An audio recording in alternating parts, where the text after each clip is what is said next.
Arkansas has had numerous titles stamped upon it over the course of history. A century ago, lawmakers decided that the Bear State was a misnomer and chose the Wonder State as our new name. In the 1940s, we became the land of opportunity.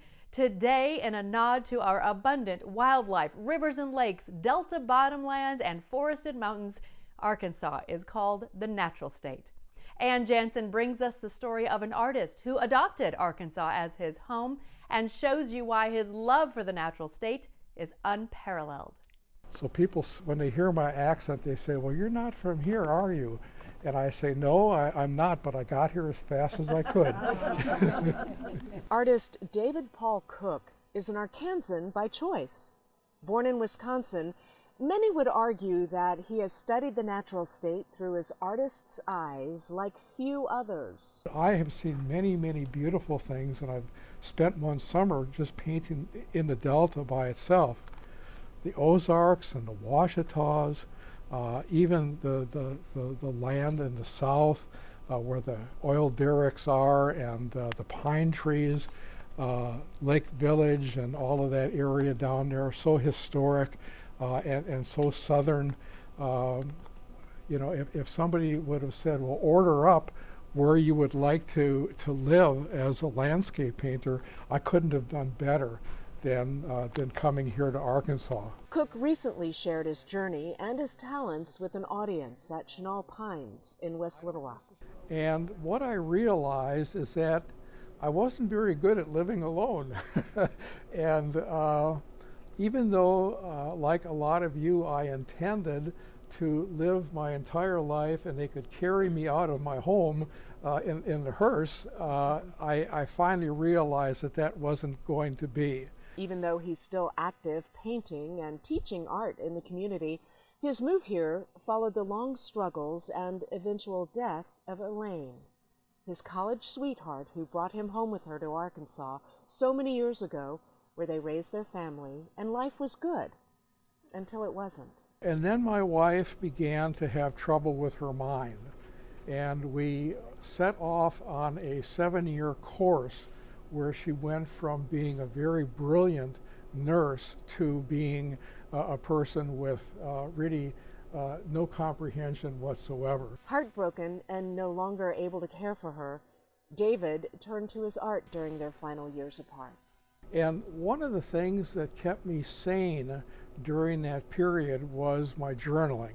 I used that as an anchor in my life. It was something that I liked to do and something that I could come back to and do again and again and feel like I was accomplishing something. To open one of Cook's journals is transformative. They number more than 40, a collection of sights and thoughts and quotes, his drawings and paintings next to a hodgepodge of colorful images that speak to him on some level. An exercise born decades ago from a promise to do something artful every day for a few minutes, draw or paint, of course, but also talk to an artist, read an art book, visit a museum. What began as just kind of a simple listing of what I did for 20 minutes that day blossomed into some of what you see before you on the table. It's an amalgam of my work and other people's work and the flotsam and jetsam of life as it flows along. If you go through my journals, you will see the ups and downs of my life, including my wife's death. And if I didn't have a place to put all of that, I think that my outcome would have been a whole lot different. Life now is lived in a studio apartment by choice.